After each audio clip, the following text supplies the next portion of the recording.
बात प्रवासी भारतीयों के महाकुंभ की, तो वाराणसी काशी में 3 दिवसीय प्रवासी भारतीय सम्मेलन का आगाज हो चुका है। अलग अलग 7 सत्रों में सम्मेलन का आयोजन किया गया, जहां आधुनिक भारत के निर्माण में प्रवासियों की भूमिका पर बड़ी चर्चा की जा रही है। इस सम्मेलन का औपचारिक उद्घाटन पीएम मोदी ने किया और साथ ही पीएम ने प्रवासियों के भारत के विकास में योगदान की सराहना भी की। साथ ही साथ रिफॉर्म, परफॉर्म, ट्रांसफॉर्म पर बल देते हुए सबका साथ, सबके विकास की भी बात आज पीएम ने कही। इस सम्मेलन में नमामि गंगा समेत भारत सरकार की कई योजनाओं की प्रदर्शनी भी लगाई गई है।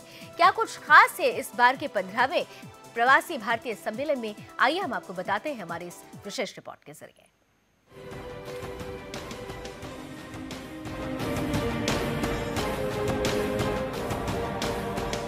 पीएम मोदी आज अपने संसदीय क्षेत्र वाराणसी में मौजूद थे, जहां उन्होंने प्रवासी भारतीय सम्मेलन का उद्घाटन किया।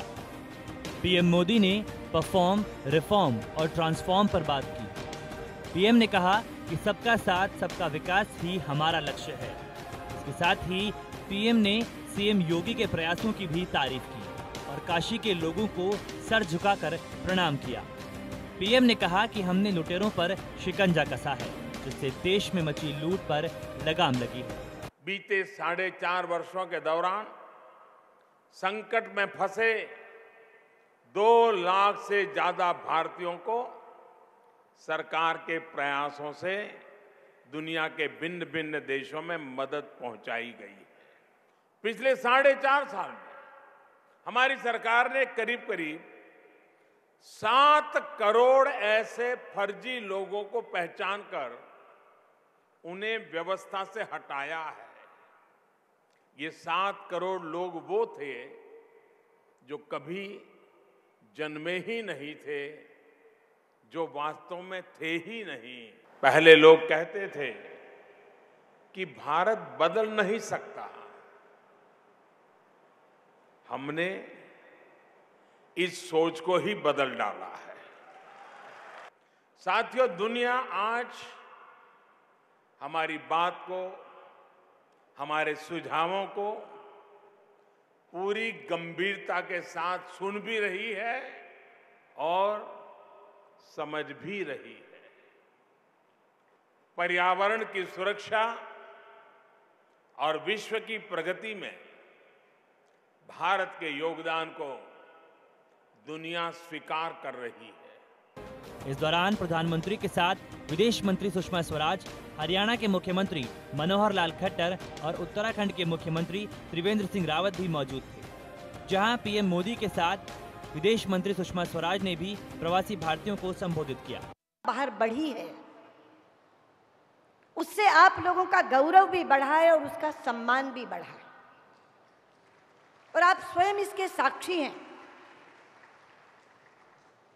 ऐसा एक अनुभव प्राप्त करते हुए एक व्यक्ति मुझसे कुछ दिन पहले मिलने आए थे।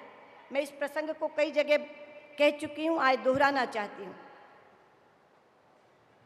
उन्होंने आकर मुझसे कहा कि दीदी, मैं अपने परिवार के साथ कुछ दिन पहले टर्की घूमने गया था। एक रेस्टोरेंट में बैठकर हम लोग खाना खा रहे थे। सामने की मेज पर एक टर्किश परिवार बैठा था। मेरी पत्नी ने साड़ी पहन रखी थी और बिंदी लगाई हुई थी। तो पहले तो उन्होंने हमारी तरफ देखा, फिर वो 5 मिनट आपस में कुछ बात करते रहे। उसके बाद हमारे पास आए। बहुत ज़्यादा अंग्रेजी नहीं जानते थे, पर ये कहा हमें देखा, फ्रॉम इंडिया? तो हमने कहा यस। तो बोले, India a great country, Modi a great leader. और उसके बाद हमसे बोले, सेल्फी सेल्फी सेल्फी। तो उन्होंने कहा कि हमें गूज बम्स आ गए, रोमांचित हो गए। बोले, दीदी, मैं तो कोई सेलिब्रिटी नहीं हूं, मैं कोई अचीवर नहीं हूं। एक साधारण भारतीय के नाते टूरिस्ट होकर के वहां गया था, लेकिन वहां मेरे भारत का, सिर्फ मेरी पत्नी के लिबास से भारत की पहचान देखकर वो हमारे पास आकर हमसे सेल्फी लेने की बात करते हैं। इससे बड़ी और भारत की प्रतिष्ठा और साख भारत के बाहर क्या हो सकती है। पीएम मोदी ने अपने संबोधन में कहा कि प्रवासी भारतीय पूरे विश्व में भारत का नाम रोशन कर रहे हैं और वसुधैव कुटुंबकम की भावना का विस्तार भी कर रहे हैं। जिस तरह से उन्होंने विश्व में भारत का नाम रोशन किया है, आने वाले समय में भी नए भारत के निर्माण में उनका योगदान सराहनीय रहेगा। मेक इन इंडिया कार्यक्रम समेत सौर ऊर्जा के उत्पादन के लिए तकनीकों के निर्माण में वो अपनी पूरी भागीदारी निभाएंगे। पीएम के इस आगमन की सबसे दिलचस्प बात ये थी कि एक तरफ प्रवासी भारतीय पीएम का बड़ी बेसब्री से इंतजार कर रहे थे, तो वहीं दूसरी तरफ क्षेत्र की जनता भी पीएम के आगमन को लेकर काफी उत्सुक थी। वहीं जब हमने प्रवासी भारतीय सम्मेलन में पहुंचे लोगों से बात की तो उनका कहना था कि बनारस पहुंचने पर उन्हें काफी अपनापन महसूस हुआ है और यहां पर मिले आदर सत्कार से वो गदगद महसूस कर रहे हैं। बता दें कि प्रवासी भारतीय सम्मेलन का आगाज 21 जनवरी से हो चुका है। 21 से 23 जनवरी तक चलने वाले इस सम्मेलन में शिरकत करने के लिए बड़ी संख्या में विदेशी मेहमान भी आए हुए हैं। विदेशी मेहमानों के आने से एयरपोर्ट पर उत्सव जैसा नजारा था।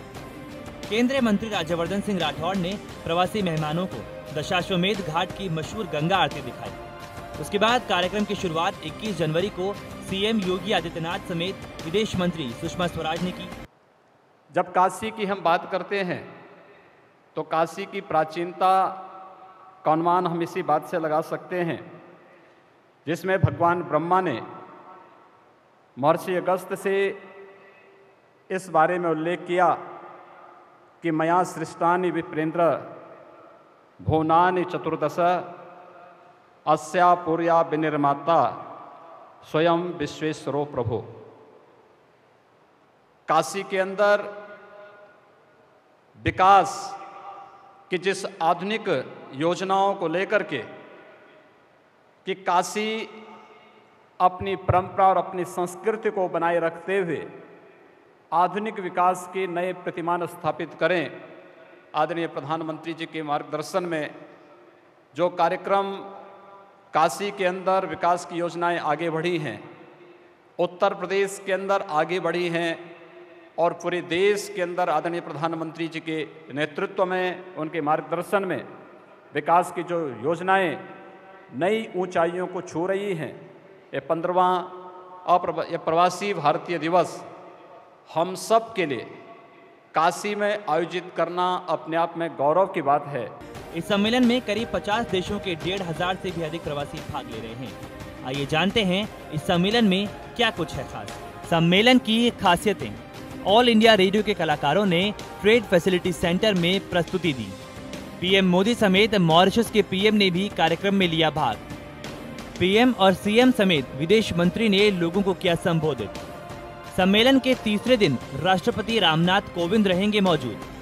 सम्मेलन के तीसरे दिन कमजोर वर्ग के भारतीय नागरिकों के लिए काम करने वाले भारतीय संगठनों पर होगी चर्चा। राष्ट्रपति प्रवासी भारतीय सम्मेलन में प्रवासियों को अवार्ड देकर करेंगे सम्मानित। इस सम्मेलन में भारत में साइबर क्षमता, अवसर और चुनौतियों जैसे मुद्दों पर भी होगी चर्चा। किफायती सौर ऊर्जा उत्पादन में भारतीय प्रवासियों के योगदान पर भी होगी चर्चा। सम्मेलन इस बार 9 जनवरी के बजाय 21 से 23 जनवरी तक आयोजित किया जा रहा है, जिससे कि लोगों को कुंभ मेले समेत गणतंत्र दिवस परेड में भाग लेने में सुविधा हो। मॉरिशस के पीएम और पीएम मोदी 24 जनवरी को कुंभ स्नान में भाग लेंगे, जहां वो श्रद्धालुओं के लिए लगाए गए टेंट में रहेंगे। गौरतलब है कि प्रवासी भारतीय दिवस मनाने का श्रेय श्री अटल बिहारी वाजपेयी जी को जाता है, क्योंकि वाजपेयी जी ने 2003 में प्रवासी भारतीय सम्मेलन मनाने का फैसला किया था। पहला कार्यक्रम उस साल 9 जनवरी को दिल्ली में आयोजित हुआ था। इस कार्यक्रम के लिए 9 जनवरी का चयन इसीलिए किया गया था क्योंकि 1915 में इसी दिन महात्मा गांधी दक्षिण अफ्रीका से भारत लौटे थे।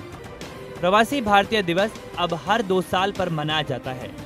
ये प्रवासी भारतीयों को अपनी जड़ों से फिर से जोड़ने के लिए एक मंच प्रदान करता है। सुदर्शन न्यूज के लिए वंदना सिंह की रिपोर्ट।